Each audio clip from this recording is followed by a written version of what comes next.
Hi everyone, Ryan here from Fight Game Analysis, and today we're going to be talking a little bit about the upcoming fight between Danny Garcia and Jose Benavidez Jr. But before we jump into that, if you've been enjoying the content, please go ahead and click on the like button and also subscribe to the channel. Really appreciate your support. Alright, so we got the comeback fight for Danny Garcia. This fight he's getting against Jose Benavidez Jr. in July, so it'll be about a year and a half since we've seen him. Always looking forward to seeing Danny Garcia come back, man. Always looking forward to seeing him fight. Now look, in the interest of full disclosure, I got to be honest here. I wasn't always a Danny Garcia fan, okay?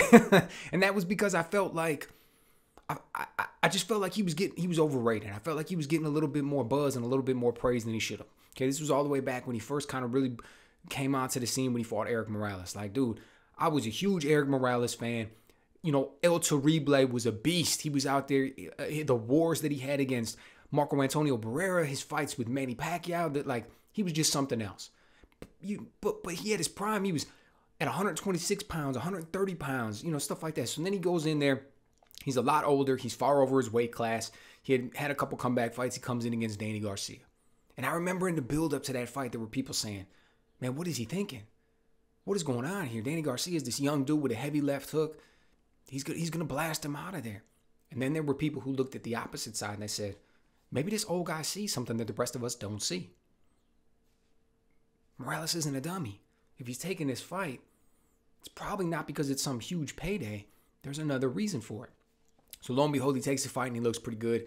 Comes back in the rematch and gets smoked in like the fourth round with the left hook. But Danny Garcia was receiving all this buzz. He was getting all this praise, and I felt like it was just getting taken out of context a little bit relative to who his opponent was. Then he goes in there against Amir Khan.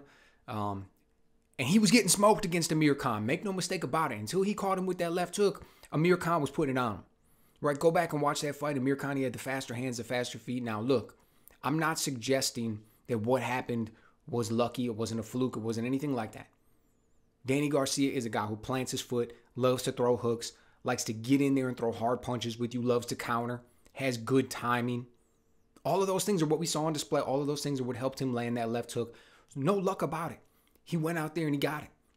Ate a bunch of shots to get it. Doesn't exactly have the most slick defense. Doesn't exactly set things up the best. We've seen him with his face planted towards the ground, that no-look left hook, right? Damn near got his eyes closed sometimes, throwing it. But he finds a way to get it off, finds a way to make it land, and above and beyond all that, we've seen him continually progress. So as we see him progress, you know, then I started to warm up to him a little bit more, you could say, right? One of the fights that I really liked was when he fought Lucas Matisse. Like, Matisse was a beast at that time. He was considered a destroyer. The way he went out there and just, I want to say it was Lamont Peterson when he caught him with that left hook in like the second or third round, smoked him to get the fight with Danny Garcia. I remember afterwards, Angel Garcia said that Danny couldn't hear out of his left ear for like a month or something because of how hard Matisse punches. He took that fight against Matisse, who was the most feared puncher. A lot of people thought that Danny Garcia was going to lose that fight. And he went out there, fought his fight, remained tough, disciplined, focused, gets the win. Love the win against Zab Judah. Like, dude, there's a lot of people out there who sleep on Zab Judah, right? He's hasn't fought any significant fights for some years at this point, but he was a guy that I watched coming up. And one of the things that I will always tell people, two things. First thing is, this is going to seem like an insult. There's going to be people who are going to take this the wrong way, but allow me to explain after I make the comment. First comment about Zab Judah. One of the best 4-round fighters I've ever seen in my life. No exaggeration. One of the best 4-round fighters I've ever seen in my life. Now, people will say that's an insult. People think that's a backhanded compliment because of the fact that professional prize fights aren't 4 rounds or 12 rounds. So if you're saying that, you're indicating that he's got a knock on him. And I get that. I understand where they're coming from with that comment. But here's the way I look at it. Here's the reason I say it. You can't be one of the best 4-round fighters I've ever seen in my life unless you're highly skilled. You have to have skills that are at the very top level for me to be able to make that comment about whether you're fighting for 1 round, 2 round, 4 rounds, or 12 rounds. Right? Now, the reason he's not one of the best 12-round fighters I've ever seen isn't because of the skills that he possesses. It's something else. Now, I don't know exactly what it is. Does he lose focus? Does he overthink things? Does he get tired? I don't know why what we see in the first 4 rounds we never saw for the entire 12 rounds. I can't really say. All I know is when I studied the film, I know what I see. And I know that inside of those first 4 rounds, basically nobody could handle him. Up to and including Floyd Mayweather. Go back and look at that fight against Floyd. Yeah, we saw the way it ends. Yeah, we got the Roger jumping in the ring and all the antics going on and everything like that. But go back and look at that fight. And you tell me and you tell me about that one. Go back and tell me what happened when Zab caught Floyd with that counter left hand. Go back and look and tell me whether or not his glove touched the ground.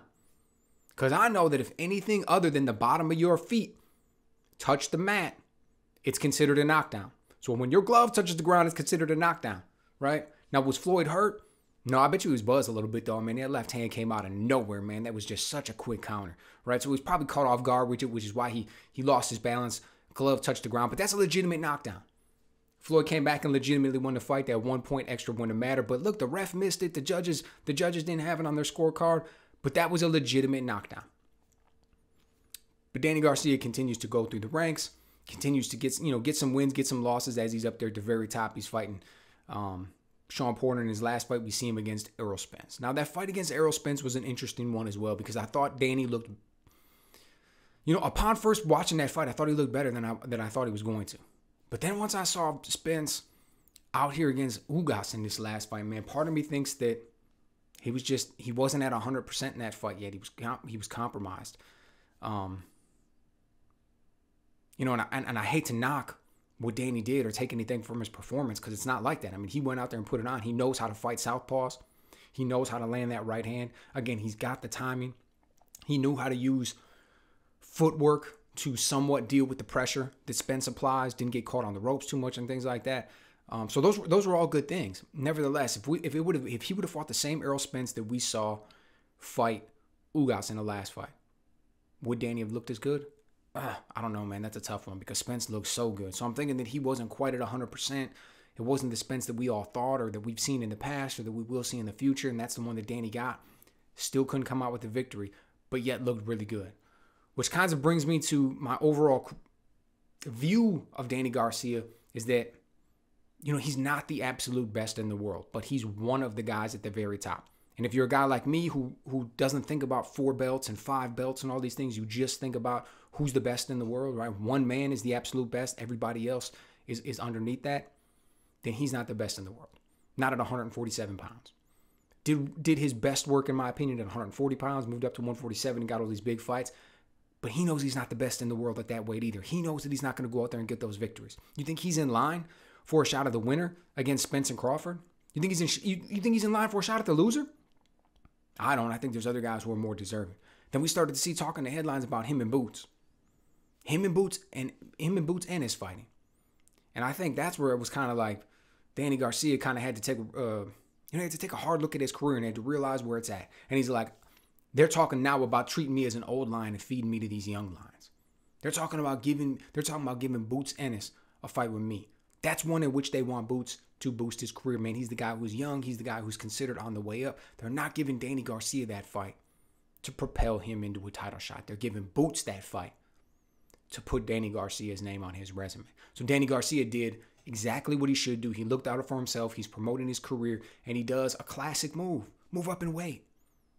Right? It's a classic move that fighters can do. If something's not working at the weight class that you're at, you fought the champion and you lost, you don't think you're going to get a title shot for a while, maybe you're getting a little bit older, whatever the case may be, you kind of want that reinvigoration and reinvent it a little bit and get this boost going, you move up a weight class.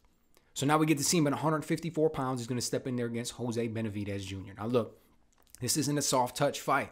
This isn't easy. This isn't Rod Salka. Okay? Not at all. Not at all. Benavidez is a guy, let's just start very skilled fighter, right? Very good amateur career, man. Like 11-time Golden Glove champ, National Golden Glove champion or something. Made the U.S. national team. Got like 120 victories and only a handful of losses. Beat Gary Russell Jr. He beat some guys in the amateurs. Don't quote me on that. As the fight gets a little bit closer, I'll break it all down. I'll analyze it, but just allow me to say the man was incredibly accomplished as an amateur. And to people who don't think that the amateur career matters, in the one hand, you're right. Doesn't mean anything. You could go out there and you could win 10 gold medals in the Olympics and it doesn't mean anything in the pros. But here's the thing.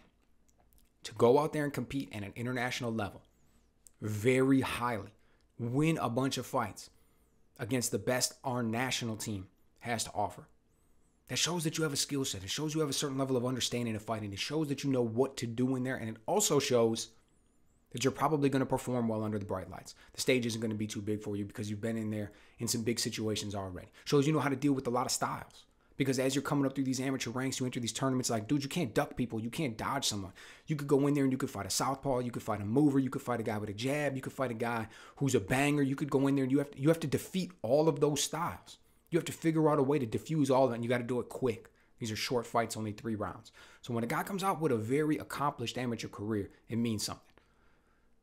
But we still need to watch and look and see what happens in the pros, right? So we still look and we see what happens in the pros, and he's getting he's a hot prospect, man. He knows how to fight long, applies pressure. I mean, he fights a lot like his brother. I should say his brother fights a lot like him, right? Because he's the older one. David is younger. So, but he likes to apply this pressure, likes to be flat-footed, come forward, puts the high guard up, likes to counter, very crisp right hand, very natural counter puncher, knows how to fight tall and long, keeps the distance where he wants to keep it at. You look, the real loss that's big on his record is going to be Terrence Crawford, right? But everybody loses to Terrence Crawford up until this point, right? So I get that. But why did he lose to Crawford? How did Crawford beat him? Ultimately, that was a very competitive fight for the first half of it, I'll say. Right? I think Andre Ward even had it like 3-2 going into the 6th round. Benavidez was getting a lot of good work done with that jab. He was keeping the distance that he wanted to. The first and second round, he was able to counter with some sharp right hands. Crawford was starting out of that southpaw stance.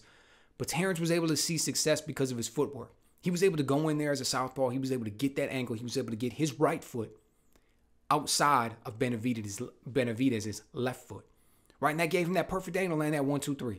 He was going in there. He was landing the jab, the straight left down the pipe, right hook to the body. From there, he was able to turn. He was able to move. He was able to use that footwork. That's how he was able to win that fight up until the stoppage. And then afterwards, we saw, it was funny. We saw Benavidez in the post fight, and he was like, man, I thought I was winning it. I thought I was winning the fight going into the 12th, and I got caught. Not the way I saw it, not the way the judges had it on their scorecards. But it just goes to show you that when you're in a fight, sometimes things can seem a little bit different than they may to everybody else, right? Because you're just caught up in the moment. You're thinking about what you're able to succeed at. You're thinking about what the other guy isn't able to do, what you're able to shut down versus... So it's just a different perspective. But he was losing that fight, and then he ended up getting stopped anyway. So the judges' scorecards didn't really matter, but he was down on him. And since then, he had one fight. He was off for like a year and a half. Then he had one other fight in 2021, and now he's coming back for this. Danny Garcia isn't a mover. Danny Garcia isn't a guy who's out there trying to work a whole bunch of angles on you. He's not a guy who's trying to spin you and turn you all the time. He's not a guy who's going to box your head off from the outside with a jab. None of those things are going to happen. Not known for being fleet of foot or having super fast hands. Danny Garcia is a different fighter. This fight won't look anything like what happened against Terrence Crawford.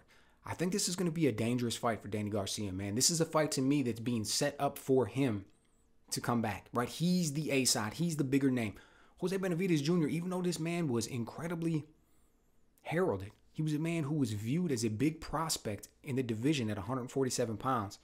Life's got a way of throwing you some curveballs, man. And I feel like once he got shot, everything was different. And he even said in that fight with Terrence Crawford that he felt his legs start to lock up around the 7th round.